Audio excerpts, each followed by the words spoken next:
Bonjour messieurs, bonjour et bienvenue dans ce nouvel épisode du journal du Men's Day qui fait suite à la 11e manche du Grand Prix du Men's Day. Alors on rentre directement dans le vif du sujet avec le programme. On va parler de deux petits nouveaux, carte de la semaine, classement du Grand Prix 2026, éclectique 2026 et les news.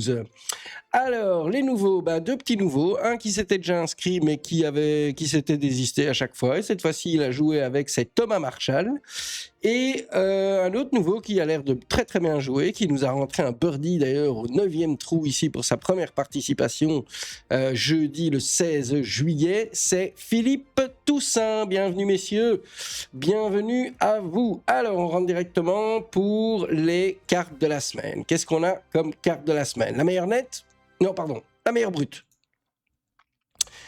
Ah ben voilà, il est de retour, il est rentré de vacances directement, boum boum, avec un petit double birdie quand même sur le 5e trou, c'est pas vraiment dans son habitude ça, et il finit avec plus 4, bien joué Stéphane. Le net, belle carte aussi, David Weserbs, alors il nous avait promis lui de remonter le tout et de rentrer en finale. On va voir tout de suite au classement où il en est du coup avec sa belle carte ici, 21 points Stableford avec une croix aux deux, donc très très belle performance en tout cas pour David. Et alors, j'ai failli avoir ma carte. Et puis voilà, quelqu'un a de nouveau eu la présence d'esprit de faire mieux que moi. Christophe Dumont sera donc notre champion citron cette semaine-ci avec 9 points Stableford. Comme on l'a dit, ça arrive à tout le monde, t'inquiète pas Christophe. La semaine prochaine, tu vas déchirer. Alors, pour les classements, alors, voyez, là, vous allez voir tout de suite, comme c'est important d'avoir un retour sur votre expérience, en fait, avec ce journal. Donc, on est venu me dire que c'était trop petit, que c'était difficile à lire. C'est vrai que, moi, j'ai pas l'habitude de regarder ça sur un téléphone. En général, je regarde ça soit sur mes écrans de PC, soit sur un grand écran dans le salon. Et c'est vrai que sur téléphone, on m'a montré, c'était pas top visible. Alors, j'ai fait un petit boulot, j'ai un petit peu bossé sur l'affichage, et ça va nous donner ceci. Alors là, c'est pareil. On va laisser passer les voitures. Voilà, et alors comme vous allez voir, maintenant vous allez bien pouvoir voir tous les noms. On a toujours Alain de Saussois qui avec 25 points cette semaine-ci garde sa première place, suivi de Maxime de Grave. Il va falloir que ça dézoome maintenant parce que ça a été trop vite pour moi. Maxime de Grave, Didier Gueus, Olivier Fieux. Je vais vous laisser tranquillement. On est sur le deuxième déjà ici. Sébastien Doharan, Thierry, Yves, Didier, David et Luc sont pour le moment nos finalistes. Moi, j'essaye. J'essaye de rentrer dedans, mais ça va être difficile. Là. Il va me rester encore quelques tentatives, mais il va falloir que je me sorte un peu les doigts du 1. Alors, François Daoust domine maintenant la 3e catégorie. Alors là, ça a été la bagarre avec Alexandre Van der Meulen depuis le début de la saison, mais il a fini par passer. Il est devant. 142 points pour lui, 138 pour Alexandre, suivi de 135 pour Gilbert Devillers. Ça, c'est un trio de tête qui est en train de se battre.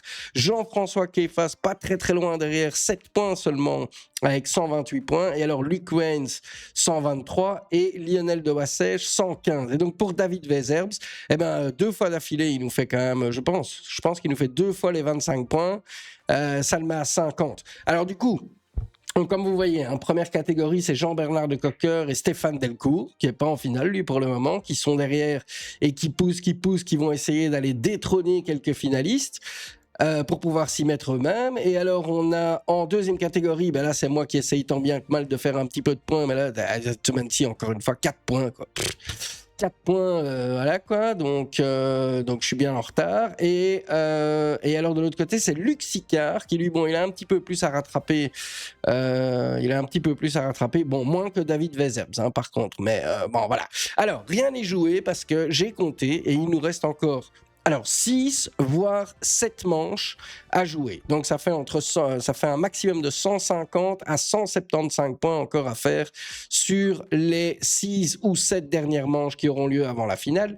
Et la finale, je vous en parlerai un petit peu plus tout à l'heure. Pour l'éclectique, que j'ai pas préparé. Mais oui, bien joué. Alors, je vais devoir vous demander d'attendre un petit peu.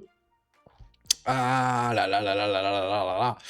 Ah ben ça c'est pas top, hein. Ça franchement, c'est les aléas du faux direct, ça. Tiens.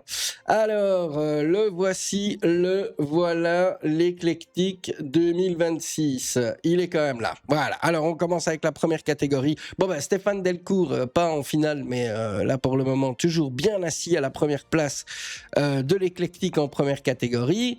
Ensuite, on a Didier Hazard, lui, en deuxième catégorie, qui pour le moment, avec ses 35, non, là, c'est pas le moment, merci, 35 points, donc il est suivi derrière par le Jägermeister, c'est son nouveau nom, ouais, Luc de Jager, à partir de maintenant, s'appellera Jägermeister.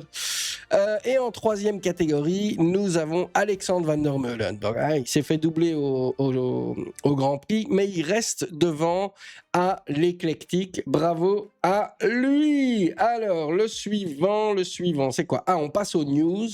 Alors, dans les news, on a quelques-unes. Hein. Qu'est-ce qu'on a dans les news? Alors, d'abord, ici, on est, quand j'enregistre, on est lundi 20. Dans 3 jours, nous avons le Men's Day et Working Ladies, un scramble à 3 qui se jouera donc à la place de notre manche. Donc là, ici, il s'agit de la dernière pause avant la dernière ligne droite avec que des manches qui vont compter pour le Grand Prix. Donc ici, voilà, vous connaissez la formule, hein, les ladies viennent nous voir, comme on est allé les voir au mois de juin. Pour un scramble à 3 qui se finira en un 19e trou, en un beau repas, une grande tablée, probablement vu la météo encore en terrasse. Ça va être super. Et comme je parle des Working Ladies, alors c'est pas une affiche officielle là, mais je vous ai fait une petite image juste pour le visuel. Il s'agira donc de la compétition annuelle Léa qui aura lieu le 12 septembre. Donc je tenais quand même à le rappeler déjà bien à temps. Les inscriptions vont s'ouvrir le 25 août. Il s'agira là aussi d'un scramble à 3 qu'elles nous organiseront. C'est toujours une compète avec beaucoup de monde, avec une très chouette remise des prix. Il y a une grosse tombola. Enfin voilà, c'est un grand événement toujours chaque année qui nous est organisé par les Working Ladies et qui donc aura lieu le 12 septembre. Ne l'oubliez pas. Alors, le poster ici du Speed Golf. Le Speed Golf, je vous en ai déjà parlé plusieurs fois. Speed Golf, il aura lieu les 22 et 23 août chez nous à Louvain-la-Neuve. Il s'agit d'un événement, je pense, national, hein, donc on va avoir pas mal d'invités qui seront là sur le terrain avec nous ce jour-là. Donc n'oubliez pas le Speed Golf, 22-23 août, inscrivez-vous à partir de votre application Big Golf, évidemment. Le Rotary Trophy, ce sera un peu plus tard, ça se joue les 10 et 11 octobre chez nous aussi, non pas chez nous, à Florenne. Mais voilà, donc n'oubliez pas de prendre les renseignements. J'en ai pas encore reçu plus. Voyez avec Philippe de Jager et je suis sûr que ça va être un truc super sympa. Alors, on va reparler maintenant vite fait de la finale du Men's Day. Alors, elle aura bien lieu le 19 septembre. Le samedi 19 septembre. Alors, l'idée à la base, c'était qu'on aille se greffer sur une compétition single Stableford et qu'on joue en même temps notre finale et la compétition du jour, quoi. Mais le problème, c'est que ce sera donc la Mediterra Cup qui aura lieu le 19 septembre.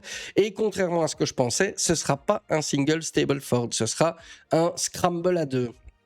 Alors bon, donc on en a discuté avec Luc et je pense la meilleure idée, c'est que les finalistes du Men's Day joueront après. Alors, du coup, on fera les flights. Donc, n'oubliez pas, vous partez 3 par 3 et on jouera après. Donc, on verra avec les heures, je vous en dirai plus. Ce sont nos 18 finalistes, évidemment, qui sont concernés ici.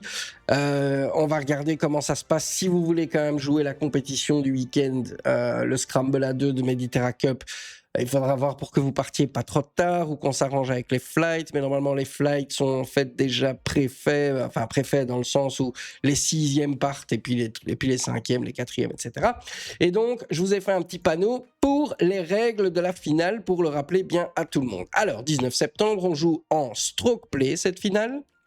Et dépendant du classement final, donc à la dernière manche, qui sera donc normalement la 17 ou la 18e manche du Men's Day, le classement donc va déterminer le nombre de strokes avec lesquels vous partez comme avantage. Donc comme vous le voyez, le premier part avec -5 en première catégorie, le deuxième -4, puis -3, -2, -1 et even par pour le sixième. En deuxième catégorie, c'est la même chose, sauf que c'est 10 strokes, 8, 6, 4 et 2. Et puis en troisième catégorie, pareil, sauf que là, il y a une différence de 3 et c'est 15, 12, 9, 6, 3 et even par. Donc voilà, donc c'est ce classement du Men's Day. C'est pour ça que vous essayez d'être le plus haut possible dans le classement pendant l'année. C'est pour avoir un gros avantage, évidemment, quand vous partez à la finale. Ok, donc je pense que j'ai tout dit pour cette semaine-ci. Ça va nous faire un petit... Voilà, il est un petit peu plus court ce journal-ci, c'est très bien. Je vais tout de suite vous laisser tranquille. Ah oui, encore juste pour les petites nouvelles, c'est que demain, bon alors pour les inscriptions à mon avis ça va être tard maintenant, mais demain donc je vous retrouverai à la course au drapeau chez nous à Louvain-la-Neuve, et j'en profite juste pour vous rappeler ce qui nous a été envoyé par mail d'ailleurs aujourd'hui ou hier ou je ne sais plus quand. Habillez-vous aux couleurs de la Belgique, n'est-ce pas? Donc, ça sera très, très sympa. On va essayer d'ailleurs de faire des photos, on va essayer d'avoir des images. Je vais essayer d'avoir de quoi en parler ici au journal, et comme ça, ce sera bien sympa, parce que c'est toujours un événement super cool. Et surtout aussi, je vous ai laissé pour le moment les photos du 20 juin, parce que bon, c'était quand même super sympa, et donc j'aime bien laisser les photos là. Mais j'aimerais remplacer un petit peu ce qui passe sur mon écran, et j'espère avoir beaucoup d'images de notre course au drapeau pour le prochain épisode. Mais pas seulement les courses au drapeau, pensez aussi à faire des images de la rencontre avec les Working Ladies. Voilà. Alors, du coup, je vous dis à demain. Voilà, à demain sur le terrain de Louvain-la-Neuve. À jeudi avec les Working Ladies pour s'amuser comme d'habitude. Et à la fois prochaine pour le journal. Merci et à bientôt.